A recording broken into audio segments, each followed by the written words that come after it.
오늘은 로스트라는 그런 제목으로 하나님 말씀을 선포하도록 하겠습니다.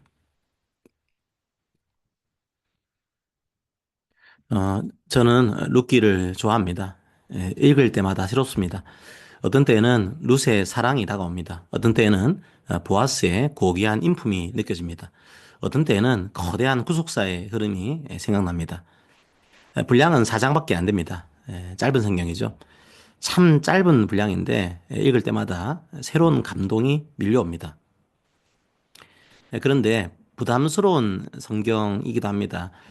룻기서에 등장하는 사람들의 삶이 참 소박하고 아름답습니다. 그러다 보니까 부끄러울 때가 많습니다. 제가 룻기에 나오는 사람들처럼 살지 못하기 때문이죠. 설교문을 다듬다 보면 저의 상관은 참 거리가 있구나 이런 생각이 들 때가 있습니다.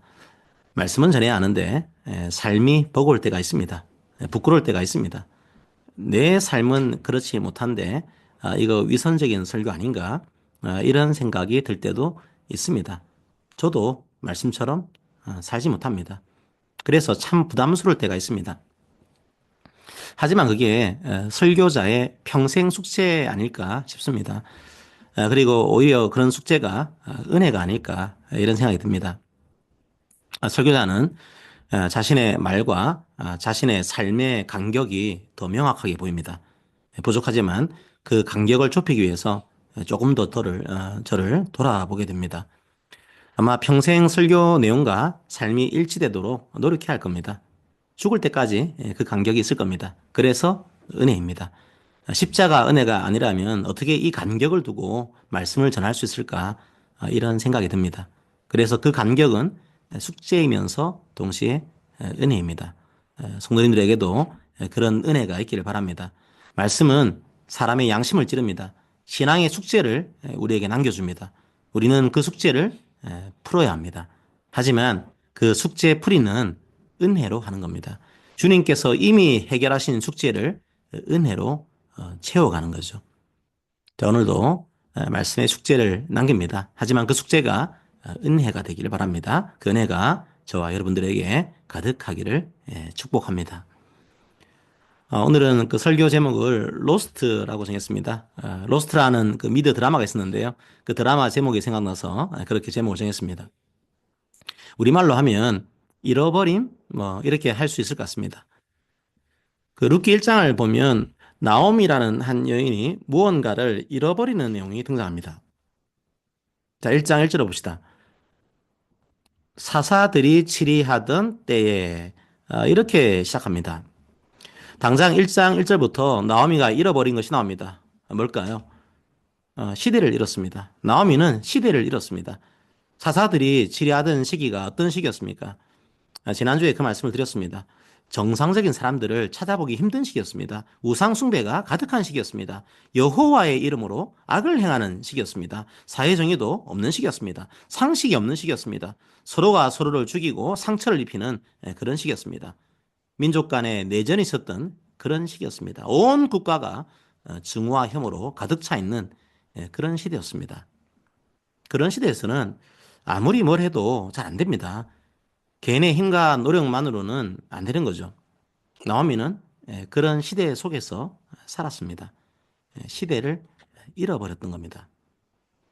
자, 그런데 나오미가 잃어버린 것이 또 나옵니다. 1절 앞부분을 다시 읽어봅시다. 사사들이 치리하던 때에 그 땅에 흉년이 드니라. 설상가상이라고 하죠. 그 시대 자체가 힘겨운 시대였습니다. 그런데 그런 시대에 흉년이 들었습니다.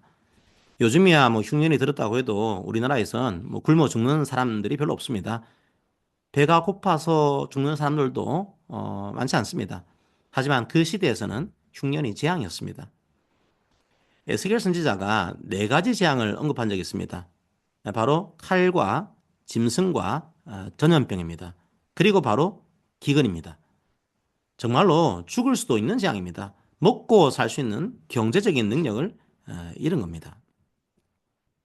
먹고 살기 위해서는 조치를 취해야 합니다. 나오미와 남편은 어떻게 했을까요? 자, 1절 한번 전체 내용으로 읽어볼까요? 사사들이 지뢰하던 때에 그 땅에 흉년이 드니라.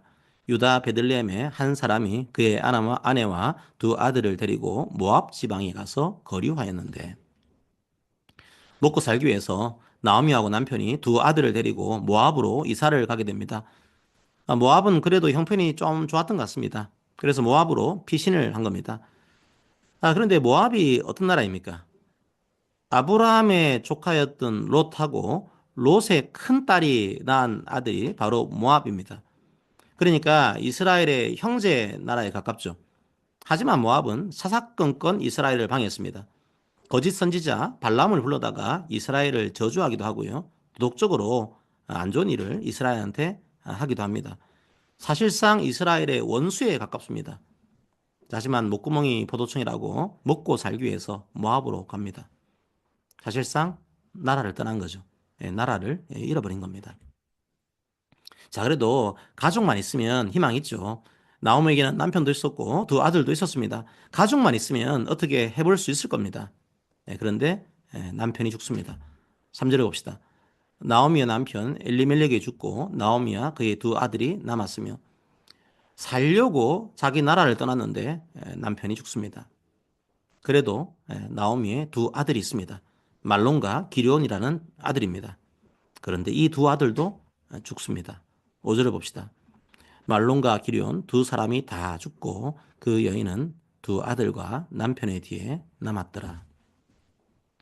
남편도 잃고 아들들도 잃어버립니다. 만약에 1장을 영화로 만들면 어떨까요? 영화 초반부터 영화를 보기가 너무 힘들지 않을까요? 나오미의 삶이 너무 비참하지 않습니까? 시대도 이렇습니다. 돈도 이렇습니다. 남편도 이렇습니다. 두 아들도 이렇습니다. 나오미는 모든 것을 다 잃었습니다. 성도 여러분, 우리들도 무언가를 잃어버릴 때가 있습니다. 뭐 그렇지 않습니까? 누구나 언젠가는 주위의 사람들을 잃는 경험을 하게 됩니다. 돈을 잃어버리는 경험도 하게 되죠. 독재국가의 시기와 IMF 시기에는 시대를 잃는 경험도 했습니다. 일제강점기 때는 나라를 잃는 경험도 했습니다. 아니면 건강을 잃을 수도 있습니다. 자, 우리는 무언가를 잃으면서 살아갑니다. 자, 그때 우리는 어떻게 해야 할까요? 이런 본문을 읽을 때마다 우리가 주의해야 할 게 있습니다. 어떤 안 좋은 일이 터졌습니다. 뭔가를 잃어버렸습니다. 그럼 당장 머릿속에 드는 생각이 뭡니까? 왜 이런 일이 생겼을까? 이런 생각 아닐까요? 보통 그런 생각부터 하게 됩니다. 설교자들도 마찬가지입니다. 성경 본문에 뭔가 안 좋은 일이 나옵니다. 그러면 설교자들은 그 원인에 집중할 때가 많습니다. 자, 오늘 본문도 마찬가지입니다. 나오미가 모든 것을 잃어버렸습니다. 왜 나오미에게 이런 안 좋은 일이 생겼을까? 이걸 궁금해하는 거죠. 그 원인을 찾아서 성도들한테 알려주고 싶은 거죠. 그렇게 살면 안 된다. 그렇게 설교를 하고 싶은 겁니다. 그래서 자꾸 원인을 찾게 됩니다. 원인을 찾다 보면 결국 탓을 하게 됩니다. 나오미가 왜 이렇게 된 겁니까? 엘리멜렉 때문 아닐까요? 엘리멜렉은 나오미 남편입니다. 만약 엘리멜렉이 모압으로 가지 않았다면 자기하고 아들이 안 죽었을 것 아니냐. 그러면 나오미도 괜찮았을 것 아니냐. 뭐 이런 생각이 들지 않습니까? 그래서 엘리멜렉 탓을 하게 됩니다. 여호와께서 허락하신 땅이 있는데 육적인 것을 추구하다 보니까 원수의 땅으로 갔다. 그래서 벌 받은 거다. 이렇게 설명하는 거죠. 자, 그리고 두 아들도 문제가 있었다. 그렇게 말하는 겁니다. 모압이라는 땅에서 두 아들이 다른 민족 여인하고 결혼했다. 그래서 벌 받은 거다. 자, 이렇게 설명하는 겁니다. 우리는 그런 죄를 짓지 말자. 이렇게 설교하는 거죠. 그런데 과연 그런가요? 기근과 흉년이 찾아와서 죽을지도 모르는데 그 땅에 머물러 있어야 하는 겁니까? 남의 나라 땅에 가면 안 되는 겁니까? 이방 여인과 결혼하면 안 되는 겁니까? 자, 그런 식으로 단순하게 해석하면 우리 삶에 이 말씀이 적용이 안 됩니다. 그렇게 해석하면 룻기가 이상해집니다. 그렇다면 모압 출신 여인인 룻은 저주받은 여인이 돼야 합니까? 그렇지 않습니다. 성경이 룻을 어떻게 평가합니까? 이 모압의 이방 여인은 인애의 상징이 됩니다. 자, 그렇게 단순하게 생각하면 안 되는 거죠. 그렇다면 성경에서는 이 비극의 원인이 뭐라고 말하고 있습니까? 성경 본문은 뭐라고 말합니까? 왜 기근이 찾아왔다고 말합니까? 왜 시대를 잃었다고 말합니까? 왜 나라를 잃었다고 말합니까? 왜 사람을 잃었다고 말합니까? 뭐라고 말하고 있습니까? 말하고 있지 않습니다. 오늘 본문에서는 왜 기근이 왔는지 말하지 않습니다. 왜 남편이 죽었는지 그 원인을 말하지 않습니다. 왜 두 아들이 남의 땅에서 죽었는지 그 원인에 대해서 침묵합니다. 물론 어떤 성경 본문에서는 상실의 원인을 얘기해 줄 때가 있습니다. 하지만 오늘 본문에서는 그 원인을 말하지 않습니다. 그냥 건조하게 이야기를 하고 있을 뿐입니다. 왜 모든 것을 잃었는지 말하지 않습니다. 오늘 본문에서는 그 이유를 말하지 않습니다. 자, 그렇다면 그 이유가 뭡니까? 모릅니다. 그게 정답입니다. 성경이 말하지 않았는데 우리가 어떻게 그 원인을 말할 수 있겠습니까? 이 땅과 온 세계에는 온갖 고통들이 있습니다. 온갖 잃어버림들이 있습니다. 왜 그런 겁니까? 그 원인이 뭡니까? 모를 때가 있습니다. 아니, 모를 때가 훨씬 많습니다. 우리가 알 수 없는 비극과 고통들도 많습니다. 그 원인을 모를 때가 많다는 거죠. 자, 그러면 어떻게 합니까? 그냥 침묵하면 됩니다. 주위에서 가족이나 친척, 친구를 잃은 사람이 있다고 가정해 봅시다. 어떻게 할까요? 이유를 묻지 마십시오. 원인을 알기 위해서 노력하지 마십시오. 사별의 고통을 경험한 사람에게 필요한 건 뭘까요? 죽음 앞에서 원인이 뭐가 중요합니까? 신학적인 이유가 뭐 그렇게 중요합니까? 자꾸 상실 앞에서 원인을 물으면 어떻게 될까요? 탓을 하게 됩니다. 내가 그렇게 하지 않았더라면, 네가 그렇게 하지 않았더라면, 이렇게 하지 않았더라면, 저렇게 하지 않았더라면 끊임없이 그 가정법의 세상에서 고통을 받게 됩니다. 그렇게 해야 합니까? 아니요, 그건 사실 고통 중에 있는 사람들을 두 번 죽이는 겁니다. 어떻게 할까요? 모를 때는 차라리 침묵하는 것이 좋습니다. 욥의 친구들은 이 침묵에 실패했습니다. 욥의 고통에 대해서 원인을 찾으려고 했습니다. 하나님이 그 원인을 말씀하지 않았는데 피조물인 인간이 그 원인을 발견하려고 한 거죠. 결국 욥이 죄 때문에 고통받고 있다. 이런 결론을 내게 됩니다.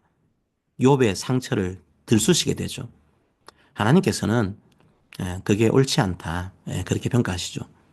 성도 여러분, 때로는 이유를 알 수 없는 고통도 만나게 됩니다. 이유를 알 수 없는 상실도 경험하게 됩니다. 그래서 때로는 침묵하는 것이 필요합니다. 나오미의 상실에 대해서 성경은 침묵합니다. 그러면 이렇게 잃어버린 나오미에 대해서 뭘 해야 할까요? 성경은 거기에 주목합니다. 상실의 이유를 찾는 게 아니라 상실한 사람이 어떻게 해야 하는가, 혹은 상실한 사람에게 어떻게 해야 하는가, 거기에 성경은 주목합니다. 어떻게 해야 할까요?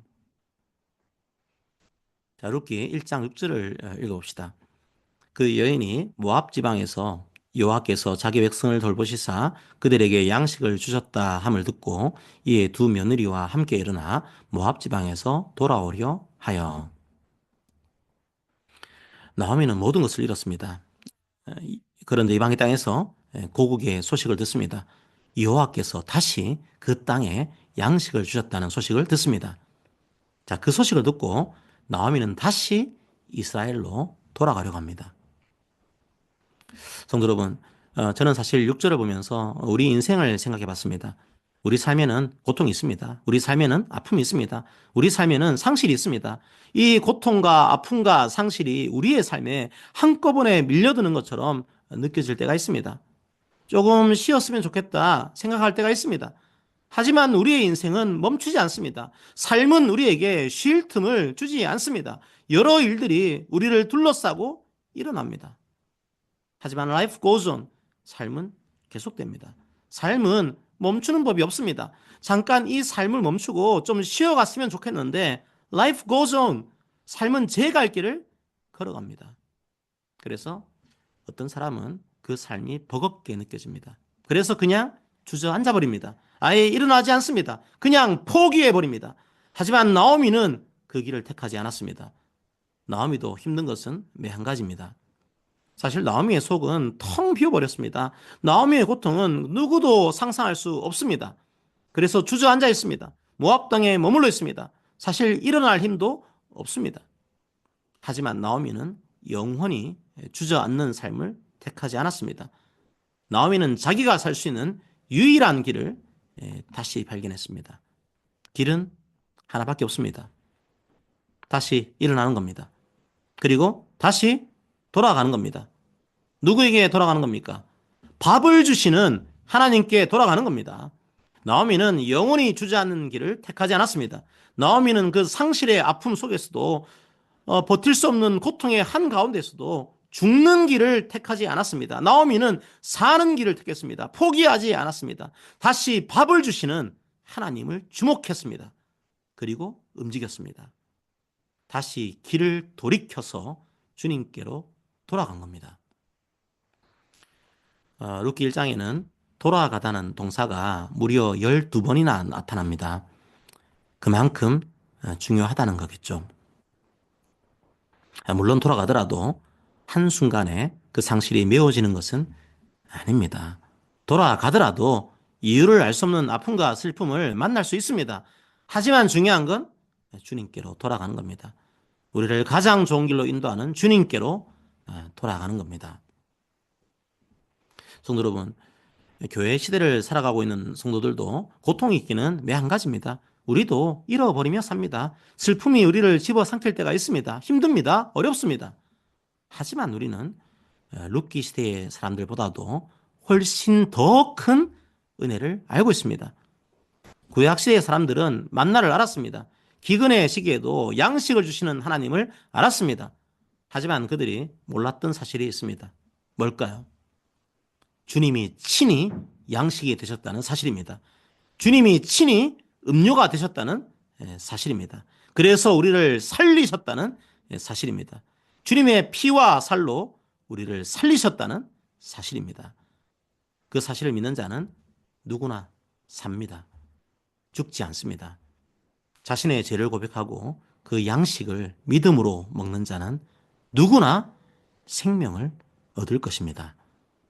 우리는 바로 그 양식을 먹고 있는 자들입니다. 주님은 우리의 영과 육이 죽는 것을 원치 않습니다.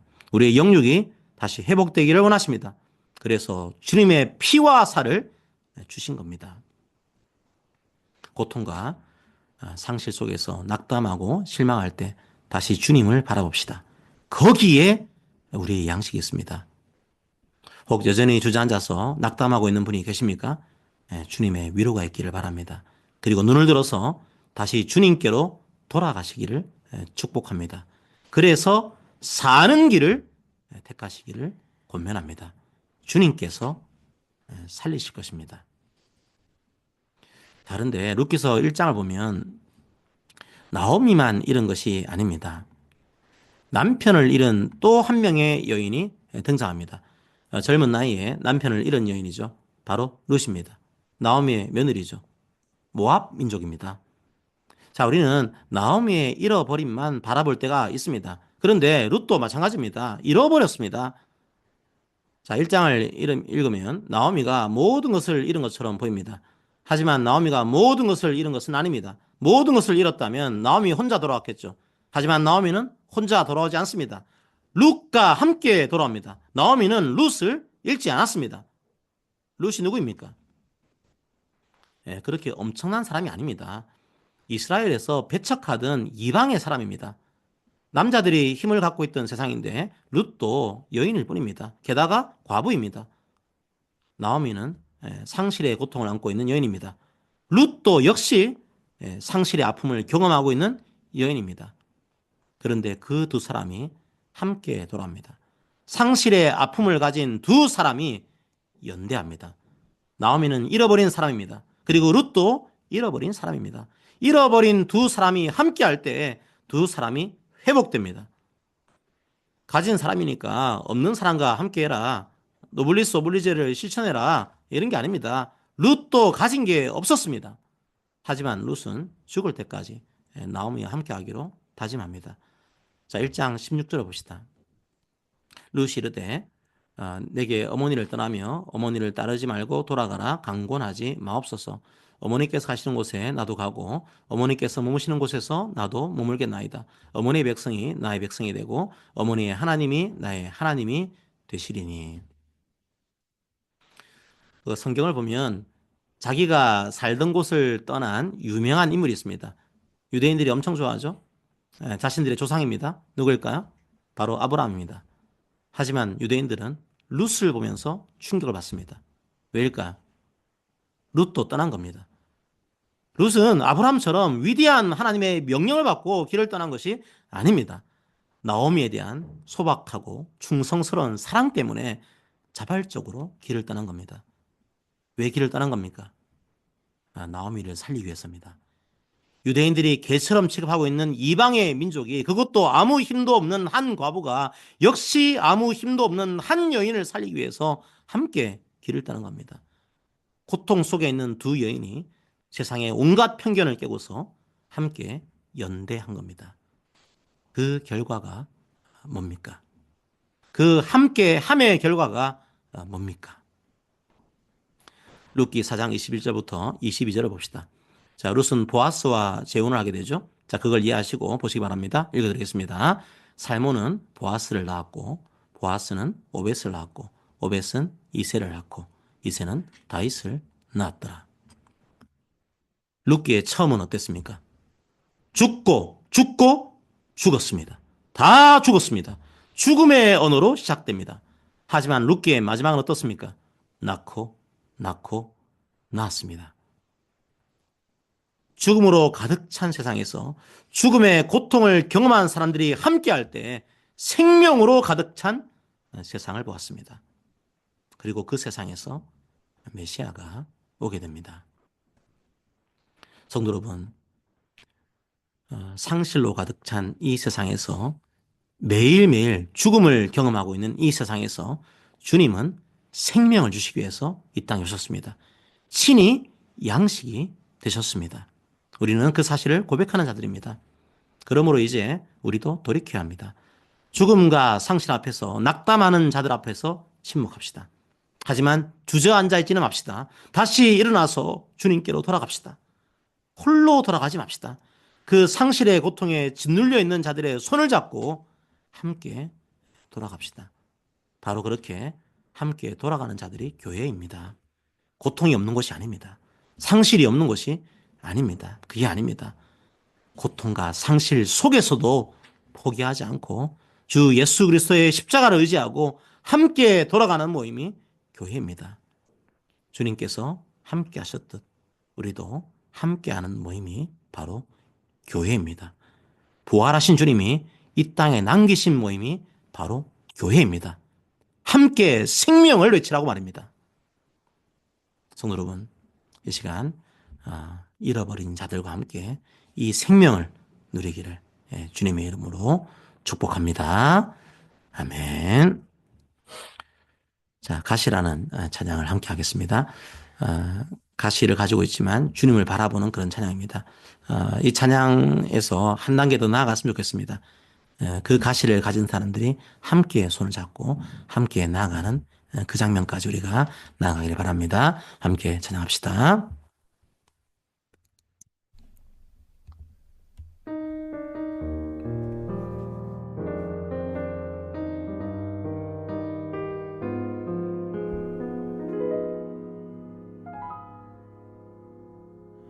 어느 날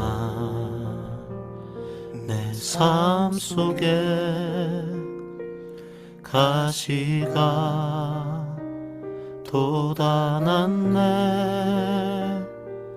불쑥 내 삶에 찾아온 가시는 나를 찌르고 또 넘어지게 해 완전하고 싶은 나를 절망으로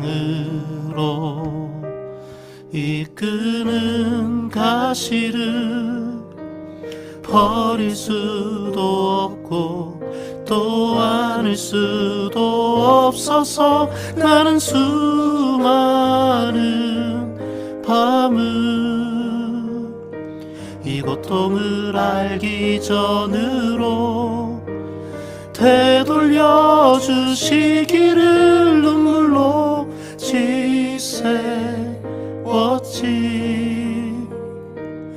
가시를 빼주시기를, 나를 살려주시기를.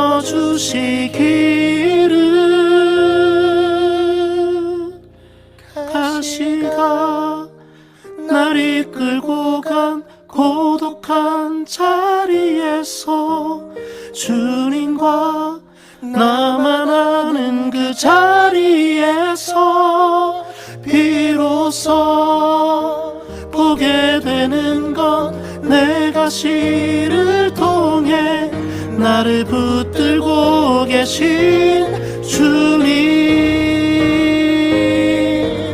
가시가 날 이끌고 간 은혜의 자리에서 주님과 나만 아는 그 자리에서 비로소 보게 되는 건 내 아픔이 아닌 자기 생명을 주신 사랑.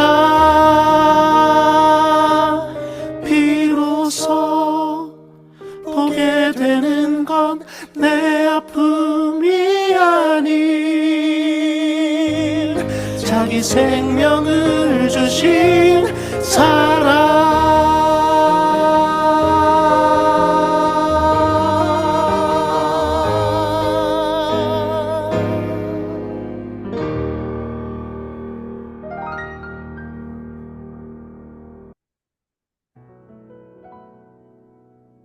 우리 오늘 말씀을 기억하면서 함께 기도합시다. 주님, 우리 모두는 다 잃어버린 사람들이었습니다. 우리는 생명을 잃었던 사람들이었습니다. 그냥 주저앉아서 포기할 수도 있는 사람들이었습니다. 죄악 중에도 돌이키지 않고 죽음의 길로 걸어가고 있는 사람들이었습니다. 하지만 주님께서는 마치 도살장에 끌려가는 양과 같이 침묵하시며 십자가를 지셨습니다. 그리고 부활하셔서 우리를 부르셨습니다. 다시 돌아오라고 부르셨습니다. 말씀을 통해서 주님의 음성을 듣게 하셔서 감사합니다. 그리고 새로운 생명을 주시니 감사합니다. 그 은혜 기억하기 원합니다.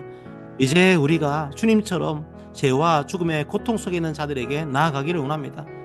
말과 삶의 간격을 보면서 낙담할 때가 있습니다. 하지만 주님의 십자가 은혜에 의지하면서 나아가기 원합니다. 아픔과 상처를 가진 자들의 손을 잡고 함께 나아가기를 원합니다. 이 십자가 은혜가 날마다 우리 교회 가운데 가득하기를 원합니다. 함께 기도합시다. 자, 서로가 서로에게 권면하도록 하겠습니다. 사랑하는 성도 여러분, 우리도 잃어버린 사람들이었습니다. 하지만 주님께서 십자가의 보혈로 우리를 살리셨습니다.